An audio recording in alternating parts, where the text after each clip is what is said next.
At present Darwin's theory చాలా ప్రామినెంట్గా ఉంది అన్ని ఇన్స్టిట్యూట్స్లో అని చెప్పి శిలా ప్రభుపాద వారు చెప్తున్నారు అప్పట్లో. ఇప్పుడు మెల్లమెల్లగా తీసేద్దాం అంటారు, కానీ ఇప్పుడు డెఫినెట్లీ డార్విన్ థియరీ గురించి చెప్తున్నారు. డార్విన్ థియరీ ఆఫ్ ఎవల్యూషన్ ఏంటి అంటే ఫస్ట్ మనిషి కోతి నుంచి వచ్చిండు, కప్ప నుంచి వచ్చిండు, అక్క నుంచి వచ్చిండు, నీళ్ళ నుంచి ఫస్ట్ ప్రాణం భూమి మీదకి వచ్చింది, ఆ సొల్లంతా మాట్లాడతారు కదా Darwin theory.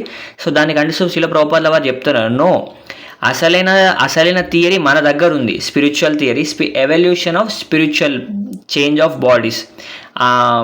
Evolution of change of bodies అంటే స్పిరిచువల్లీ. ఆ స్పిరిచువల్లో ఏం జరుగుతుంది, ఒక బాడీ నుంచి ఇంకో బాడీకి మనం ట్రాన్స్మైగ్రేట్ అవుతున్నాం. మైగ్రేషన్ అంటే తెలుసు కదా, ఇక్కడ నుంచి అక్కడికి వెళ్ళాం. ట్రాన్స్మైగ్రేషన్ అని అంటే మొత్తం కంప్లీట్గా మనం సెల్ఫ్ తీసుకొని వెళ్తున్నాం ఈ బాడీ వదిలేసి. ఇప్పుడు ఈ బాడీ ఉంది, ఇది పోయిన తర్వాత ఇంకో బాడీ యాక్సెప్ట్ చేయాలి. సో ఆ థియరీ ఇది పద్మపురాణం మనకు క్లియర్గా చెప్తున్నారు. జలజానవ లక్షాన్ని స్థావర లక్ష వింశతి అనే శ్లోకంలో ఉంది, నేను దాన్ని మెన్షన్ చేస్తాను, మీకు చదవండి క్లియర్గా. 84 లక్షల జీవరాశులలో 9 లక్షలు వాటర్లో ఉన్నాయి. జలజ నవలక్ష అని అంటే నవలక్ష అంటే 9 lakhs వాటర్లో ఉన్నాయి. ప్లాంట్స్ అండ్ వెజిటేబుల్స్లో 20 లక్షల రకాల ఉన్నాయి స్పీసీస్. ఇప్పుడు ప్రతి ఒక్కరు డార్విన్స్ థియరీని తీసుకొని ఎక్కువ స్ట్రెస్ అవుతారు, కానీ వేదిక్ లిటరేచర్లో వేదాస్లలో ప్రతి ఒక్కటి క్లియర్గా మెన్షన్ చేసే ఉన్నారు కదా, ఎక్కడి నుంచి ఏమేమి ఉన్నాయి, అసలు ఏమేమి స్పీషీస్ ఉన్నాయి, ప్రతి ఒక్కటి డీటెయిల్ అకౌంట్ ఇచ్చినాయి వేదాస్. ఇప్పుడు డార్విన్ థియరీని పట్టుకొని ప్రతి ఒక్కరు ఏమంటున్నారు, ఫస్ట్ లైఫ్ అనేది మెల్లమెల్లగా లోవర్ ఫామ్స్ నుంచి హైయర్ ఫామ్స్ దగ్గరకు వచ్చింది అంటున్నారు, కానీ ఇది కంప్లీట్ ట్రూత్ కాదు. ఆబ్వియస్గా మనం బాడీస్ని చేంజ్ చేసినాం, కానీ కంప్లీట్ ట్రూత్ ఏంటిది మనకి వేదిక్ లిటరేచర్స్ ప్రొవైడ్ చేస్తున్నాయి. కృష్ణుడు భగవద్గీతలో కూడా చెప్తున్నాడు, ఈ వరల్డ్ని క్రియేట్ చేసేటప్పుడు భగవంతుడు వేరే స్పీషీస్ని కూడా క్రియేట్ చేసిండు అలాంగ్ విత్ హ్యూమన్ బీయింగ్. ఓకేనా? So Darwin theory wrong, correct కాదు. డార్విన్ ఏమంటుండు, హ్యూమన్ బీయింగ్స్ లేరు ఫస్ట్, ఇక్కడ నుంచి మెల్లమెల్ల వెళ్తూ హ్యూమన్ బీయింగ్స్ వచ్చారంటారు, కానీ వేదాస్ ఏం చెప్తున్నాయి, హ్యూమన్ బీయింగ్స్ ఉన్నారు, హ్యూమన్ బీయింగ్స్తో పాటు మంకీస్ ఉన్నారు, మంకీస్తో పాటు వేరే కూడా ఉన్నాయి. సో డార్విన్ థియరీ ఓన్లీ ఇది పర్ఫెక్ట్ అని చెప్పడానికి లేదు, Darwin speculation. So Darwin theory is wrong. So Bhagavad Gita 9.7, 9.8లో కృష్ణుడు ఏం చెప్తున్నాడు చూడండి. O son of Kunti, at the end of the millennium every material manifestation enters into my nature. At the beginning of another millennium, by my potency I again create. The whole cosmic order is under me. By my will it is manifested again and again, and by my will it is annihilated at the end. ఉన్న జీవులన్నీ త్రివిధ తాపాలకి గురవుతూ ఉంటారు. త్రివిధ తాపాలు అంటే ఏంటన్నా previous video చూస్తే అర్థమవుతుంది. So త్రివిధమైన తాపాలు బాడీకి, మైండ్కి, ఎనిమల్స్ కూడా. సో ఎనిమల్స్ ఏంటి అంటే అవి అర్థం చేసుకోలేవు, అవి సఫర్ అవుతారని చెప్పి. హ్యూమన్ బీయింగ్స్ అర్థం చేసుకోగలుగుతారు. ఒకవేళ వాడు సఫర్ అవుతుందని చెప్పి వాడు తెలుసుకోవట్లేదు అనుకో ఎవడన్నా, దాని అర్థం ఏంటంటే ఎనిమలే. జంతువుకి అర్థం కాదు కదా నేను సఫర్ అవుతున్నాను చెప్పి, వీనికి కూడా అర్థం కావట్లంటే వీడు జంతువే కదా, ఎవరైనా కదా, మనమైనా కానీ. సో మనం సఫర్ అవుతున్నామని చెప్పి మనం తెలుసుకోవాలి. హ్యూమన్ బీయింగ్స్ సిమ్టమ్ అది, హ్యూమన్ బీయింగ్స్ ఒక క్వాలిటీ అది. అది తెలుసుకోకపోతే జంతువులే. ఏ రకంగా జంతువులు అంటే కాన్షియస్నెస్ మనిషే, కానీ బుద్ధి మాత్రం జంతువు బుద్ధే, మంద బుద్ధి. వాడికి అర్థం కావట్లేదు వాడు సఫర్ అవుతున్నారని చెప్పేసి. ఒక మెటల్ ఫెన్స్ వెనకాల నిలబడి జంతువులు ఆ కషాయఖానాకి వెళ్ళేటప్పుడు, స్లాటర్ హౌస్లోకి చంపడానికి వెళ్ళేటప్పుడు అవి అక్కడే కూర్చొని ఉంటాయి, గొర్రెలు, మేకలు ఇవన్నీ ఉంటాయి కదా, వాటిని చంపేసి తింటారు మనుషులు. అవి చూస్తూ ఉంటే కానీ అవి అక్కడే నిలబడుతూ ఉంటాయి. కానీ మనిషి అట్లా కాదు కదా, మనిషి తెలుసుకోవాలి. మానవ జన్మ వచ్చిన తర్వాత మనం ఖచ్చితంగా తెలుసుకోవాల్సింది ఏంటంటే మనం సఫర్ అవుతున్నాం. Birth, death, old age, disease, ఈ 4 రకాలమైన సఫరింగ్స్ మనకు ఉంటాయి ఈ భౌతిక ప్రపంచంలో. And especially human form of life వచ్చినప్పుడు మనం తెలుసుకోవాలి వీటి గురించి. తెలుసుకోకపోతే ఇంకా మనకి ఎనిమల్స్కి తేడా ఎక్కడ ఉంది? రైట్, స్టార్టింగ్ ఫ్రమ్ బర్త్ నుంచి శిల ప్రభుపాద వారు ఇక్కడ క్లియర్గా ఎక్స్ప్లెయిన్ చేస్తారు. బర్త్ నుంచి ఏమవుతుందంట, 9 months వాళ్ళ మదర్ వూమ్లో ఉండాలి. వాళ్ళ మదర్ వూమ్లో ఉన్న తర్వాత బయటకు వచ్చిన తర్వాత వాళ్ళ మదర్ ఎంతో కేర్ తీసుకుంటుంది. వూమ్లో ఉన్నప్పుడు బయటకు వచ్చినప్పుడు ఎంతో కేర్ తీసుకుంటుంది. కానీ ఏం జరుగుతుంది, ఆ పిల్లాడు ఏడుస్తాడు, ఆ పాప ఏడుస్తుంది. ఎందుకు? వాడికి 9 months కడుపులో ఉన్నప్పుడు ఒక దగ్గర టైట్గా ప్యాక్ అయి ఉండదు, ఒక సఫరింగ్. బయటకు వచ్చిన తర్వాత కూడా చాలా సఫరింగ్. ఏడుస్తాడు, వాళ్ళ అమ్మ మంచి కేర్ తీసుకుంటుంది, అయినా కానీ ఏడుస్తాడు. ఎందుకు? మేబీ వాడికి ఆకలి అవుతుందేమో, కడుపున వస్తుందేమో, ఇంకేదో ప్రాబ్లం ఉందేమో, ఏదైనా బగ్ అంటారు కదా, ఏదైనా పురుగు ఏదైనా కరుస్తుందేమో, చీమ కరుస్తుందేమో, ఎవరికి తెలుసు. ఎంత సఫరింగ్ కదా చిన్నపిల్లలుగా ఉన్నప్పుడు. సో ఆ లెక్కలో కొంచెం పెద్దగా అవుతాడు. పెద్దగా అయిన తర్వాత స్కూల్కి వెళ్తాడు. ప్రభుపాద వారు ఎంత మంచిగా ఎక్స్ప్లెయిన్ చేస్తారు. స్కూల్కి వెళ్ళిన తర్వాత సఫరింగ్ మన అందరికీ తెలిసిందే కదా. స్కూల్లో ఎవరికి వెళ్ళబుద్ది అయితే స్కూల్ ఎవ్వడికి వెళ్ళబుద్ది కాదు, మొత్తం సఫరింగ్ అది. స్కూల్కి ఎవ్వడికి వెళ్ళబుద్ది కాదు, అయినా కానీ బలవంతంగా వెళ్ళాలి, అదొక సఫరింగ్. స్కూల్కి వెళ్ళిన తర్వాత టీచర్ ఉట్టిగా ఉంటుంది అంటే హోంవర్క్ ఇస్తుంది, అది చేయాలి ఇది చేయాలని అంటుంది, అది ఇంకో సఫరింగ్. ఆ లెక్కలో మనం అనలైజ్ చేసుకుంటే లైఫ్ మొత్తం సఫరింగే ఉంటుంది మనకు. లైఫ్ మొత్తం మనం సఫర్ అవుతూనే ఉన్నాం ప్రతి పాయింట్ దగ్గర. మనం రియలైజ్ కావట్లేము సఫరింగ్ అనేది, కానీ సఫరింగ్ అవుతున్నాం. చిన్నప్పటి నుంచి, పుట్టినప్పటి నుంచి, కడుపులో ఉన్నప్పటి నుంచి చనిపోయేంత వరకు సఫరింగ్ మొత్తం సఫరింగే. జనరల్గా మాట్లాడుకుంటే కండిషన్స్ ఆల్సో ఎవరైతే ఉన్నారో, అంటే మనందరం నార్మల్గా మనకు అంత తెలివి లేదు. తెలివి ఉన్నోడు ఎప్పుడు సఫరింగ్ కావాలని కోరుకోడు. సో తెలిసిన తర్వాత కూడా మనకు ఒకవేళ సఫరింగ్ నుంచి బయట పడాలని చెప్పేసి ఒక మార్గం ఉంది, అది మనం బయట పడగలుగుతాం చేస్తే అని చెప్పి ఇది తెలిసిన తర్వాత కూడా సఫర్ అవుతున్నాం అని అంటే నాట్ వెరీ ఇంటెలిజెంట్ కదా. సో కండిషన్స్ న్యాచురలీ అంత ఇంటెలిజెంట్గా ఉండరు. ఏమైనా రెమెడీ ఉంటే దాన్ని మనం యాక్సెప్ట్ చేయాలి ఇమీడియట్గా. Krishna consciousness remedy. వృషభదేవుడు తన కొడుకులకు చెప్తున్నాడు ఏమని, భాగవతంలో వస్తుంది, పుత్రులారా, కొడుకులారా, మీకు ఈ బాడీ వచ్చింది, మంచి బాడీ, బ్యూటిఫుల్ బాడీ ఉంది. సో ఇప్పుడు దీన్ని వేస్ట్ చేయొద్దు సెన్స్ గ్రాటిఫికేషన్ కోసం. కుక్కలకి, పందులకు కూడా సెన్స్ గ్రాటిఫికేషన్ ఉంటుంది. సో దానికోసం ఈ బాడీని మనం అసలు ఎప్పుడు వేస్ట్ చేయొద్దు అని.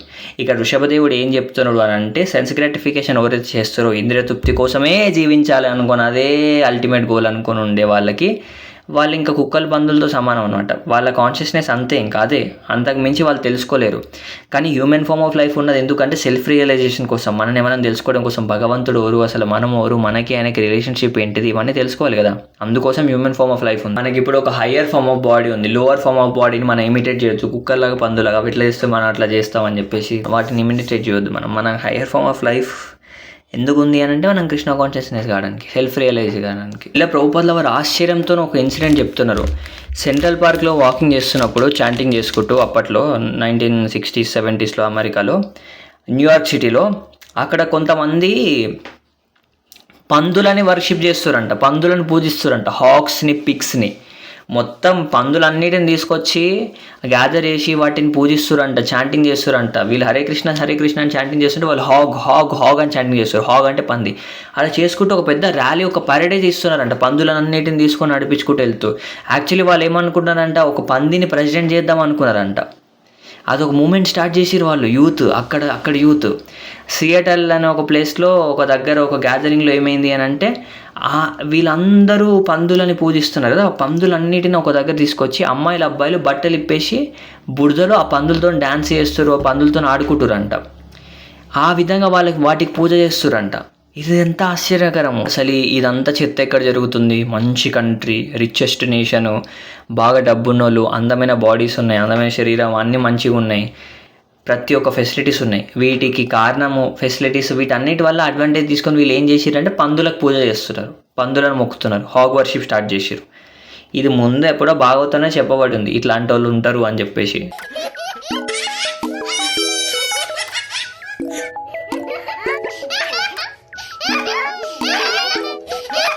ఎప్పుడో లాంగ్ బ్యాక్, కనీసం 5000 సంవత్సరాల ముందు చెప్పబడిన భాగవతంలో వీటి గురించి ఉంది. ఒక బ్యూటిఫుల్ లైఫ్, ఒక బ్యూటిఫుల్ బాడీ, ఒక బ్యూటిఫుల్ ఎండ్కి లీడ్ చేయాలి. ఇట్లా పందులను పూజించడానికి వెళ్ళొద్దు అంటున్నారు శ్రీల ప్రభుపాదుల వారు, భాగవతం నుంచి తీసుకొని చెప్తున్నారు.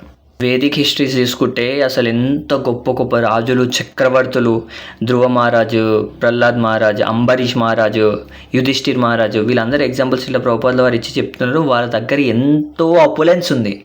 అపులెన్స్ అంటే ఐశ్వర్యం, ప్రతి ఒక్కటి అన్ని రకాల ఫెసిలిటీస్ ఉన్నాయి. వాళ్ళు అట్ ద సేమ్ టైం ఋషులు కూడా, రాజుగా ఉంటూ ఋషిగా ఉన్నారు వాళ్ళు, అన్ని అపులెన్స్ ఉన్నా కానీ. వాళ్ళ ఎగ్జాంపుల్తో ఏం చెప్తున్నారంటే, మనకు ఒక మంచి beautiful body, beautiful life, beautiful economic development ప్రతి ఒక్కటి ఉన్నప్పుడు మనం ఇంకో హయ్యర్ ఫార్మ్ ఆఫ్ లైఫ్కి వెళ్ళడానికి ట్రై చేయాలి. ఇదే కంప్లీట్ అని చెప్పి ఇక్కడ కూర్చోవద్దు. ఇంకా మంచి సెల్ఫ్ రిలేషన్ కోసం, దానికోసం ట్రై చేసి ఒక మంచి మన హయ్యర్ ఫార్మ్ ఆఫ్ బాడీలోకి వెళ్ళడానికి మనం ట్రై చేయాలి. ఇదంతా ఎట్లా సాధ్యం అంటే పెనెన్స్ వల్ల. పెనెన్స్ అంటే తపస్సు చేయడం వల్ల ఇదంతా సాధ్యం. తపస్సు అంటే ఏం లేదు, ఇప్పుడు మనం ప్రజెంట్ ఉన్నాము, మనము కృష్ణ కాన్షియస్నెస్ని యాక్సెప్ట్ చేయడమే. కృష్ణ కాన్షియస్నెస్ ప్రిన్సిపల్స్, కృష్ణ కాన్షియస్నెస్కి సంబంధించిన విషయాలు, సో వాటిని యాక్సెప్ట్ చేయడం. అవి యాక్సెప్ట్ చేస్తే మన లైఫ్ ప్యూరిఫై అవుతుంది. సో ఇదంతా మన కాన్షియస్నెస్ని, మన మైండ్ని ప్యూరిఫై చేస్తే శ్రీల ప్రభుపాదుల వారు ఏం చెప్తారంటే, యూరోపియన్స్, అమెరికన్స్, యంగ్ స్టూడెంట్స్ ఎవరైతే కృష్ణ కాన్షియస్నెస్ని ప్రాక్టీస్ చేస్తున్నారో వాళ్ళు చాలా హ్యాపీగా ఉన్నారు. ప్రాక్టీస్ చేసుకుంటూ హ్యాపీగా ఉన్నారు. దే ఆర్ వెరీ ప్లీజ్డ్ అంటున్నారు శ్రీల ప్రభుపాద్. ఇవన్నీ యాక్సెప్ట్ చేసినందుకు, ఈ రూల్స్, రెగ్యులేషన్స్ ఇవన్నీ ఫాలో చేయడం, కృష్ణ కాన్షియస్నెస్ అంటే తెలుసుకొని దే ఆర్ వెరీ హ్యాపీ. ఇప్పుడు వాళ్ళు తెలుసుకుంటున్నారు ప్యూరిఫైడ్ ఎగ్జిస్టెన్స్ ఏంటిది, అసలు ప్యూరిఫైడ్ ఎగ్జిస్టెన్స్ వల్ల హ్యూమన్ ఫామ్కి, ఎనిమల్ ఫామ్కి మనకు డిఫరెన్స్ తెలుస్తుంది అని చెప్పి వాళ్ళు ఆ ప్రాక్టీస్ చేసిన తర్వాత వాళ్ళు తెలుసుకుంటున్నారు అనమాట. కృష్ణ కాన్షియస్నెస్లో ఉన్న మనం బేసిక్ రెగ్యులేషన్స్ ఫాలో అయితే మనం ప్యూరిఫై చేయొచ్చు.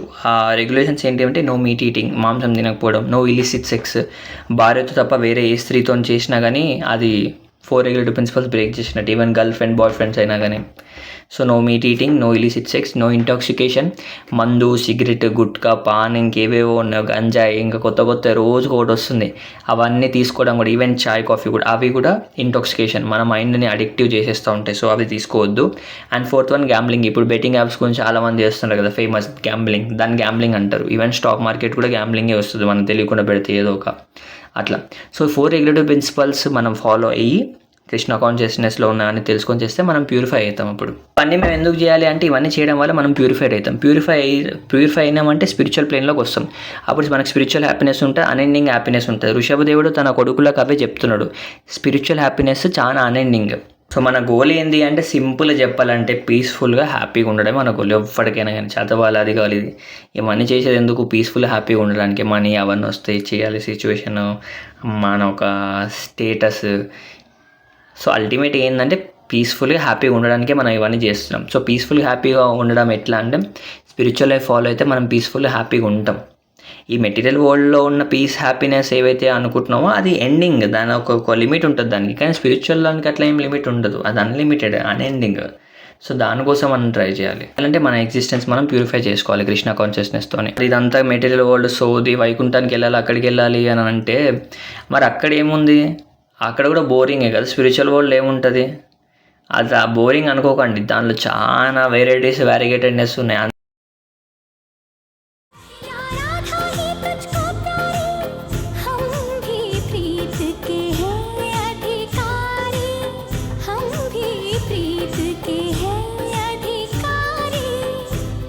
అందుకే కదా తపస్సు చేసి అక్కడికి వెళ్ళాలనుకుంటారు. దానిలో ఎంత ఎంజాయ్మెంట్, ఎంత ఏది ఉంటే అక్కడికి వెళ్ళాలనుకుంటారు. మీరు ఆలోచించిన ఋషులు, మునులు వాళ్ళందరూ కూడా దానిలో చాలా ఎంజాయ్మెంట్ ఉంటుంది. స్పిరిచువల్ వరల్డ్స్లలో వైకుంఠం ఎగ్జాంపుల్ తీసుకుంటే అక్కడ చాలా డ్యాన్సింగ్ ఉంటుంది.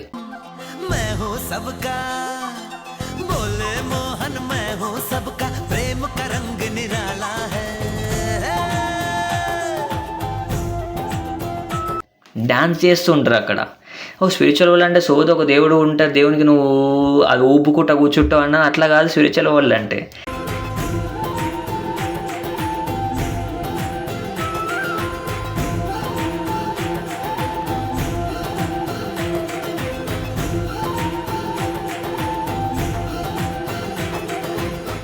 చాలా వేరిగేటెడ్నెస్, మనకు నాలెడ్జ్ లేకపోవడం వల్ల మనకు అటువైపు ఇంట్రెస్ట్ చూపెట్టట్లేం. కానీ చాలా ప్రభుపాద వారు ఈ బుక్లో చెప్తున్నారు, డ్యాన్సింగ్ ఉంటుందంట అక్కడ. కూడా యవ్వనంగా ఉండే అమ్మాయిలు, అబ్బాయిలు అందరు ఉంటారు అక్కడ. ఓల్డ్ ఏజ్ ఉండదు, డెత్ ఉండదు, డిసీజ్ ఉండదు, ఏముండవు. ఒకవేళ మనం అక్కడికి వెళ్ళి స్పిరిచువల్ హ్యాపీనెస్ ఎంజాయ్ చేయాలి అంటే, ఈ మెటీరియల్ వరల్డ్లో సెన్స్ గ్రాటిఫికేషన్ కోసం పందుల, కుక్కల కష్టపడుతూ పందులను పూజించొద్దు అని శిలా ప్రభుపాద వారు చెప్తున్నారు. ఇది కష్టం కదా, మన న్యాచురల్ హెరిటేజ్ అది. ఆయన మన ఫాదర్ అన్నప్పుడు మనకు వస్తుంది కదా, అది మన ఫాదర్ అన్నప్పుడు మనకు వస్తుంది, న్యాచురల్గా వస్తుంది అది. తండ్రి ఒక ప్రాపర్టీ, కొడుకు వారసుడు కదా. సో వైకుంఠం కూడా అట్లాంటిదే. సో మనం కొంచెం ప్యూరిఫై అయితే, మన మెటీరియల్ సెన్సెస్ని కొంచెం మంచిగా చేసుకుంటే పనులు అవుతాయి. కన్క్లూజన్లో శ్రీల ప్రభుపాదుల వారు ఏమంటున్నారంటే, కృష్ణ కాన్షియస్నెస్గా డివోట్ అయి ఉన్న లైఫ్ని మనం యాక్సెప్ట్ చేస్తే మనం హ్యాపీగా ఉంటాం అండ్ మనకు అన్లిమిటెడ్ ప్లెజర్ వస్తుంది. సో అది చెప్తూ ప్రభుపాదుల వారు లాస్ట్లో కన్క్లూషన్ చేసేది ఏంటిది అని అంటే, this is the sum and substance of the Krishna consciousness movement. In short, sum and substance of Krishna consciousness movement అంటే ఏంటిది అని అంటే ఇది. So I hope you understand. ఇక్కడితోని ఫస్ట్ చాప్టర్ ఎండ్ అవుతుంది, choosing between animal and human life. So next వీడియోలో, next ఎపిసోడ్లో మనం సెకండ్ చాప్టర్ చేద్దాం, అది the hard struggle for happiness. So ఈ వీడియోలో ఎన్నో విషయాలు తెలుసుకున్నారు కదా.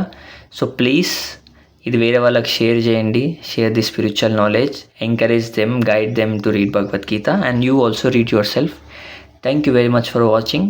అండ్ ఇట్లాంటివి మీకు ఇంకా కావాలంటే ప్లీజ్ సబ్స్క్రైబ్. హరే కృష్ణ.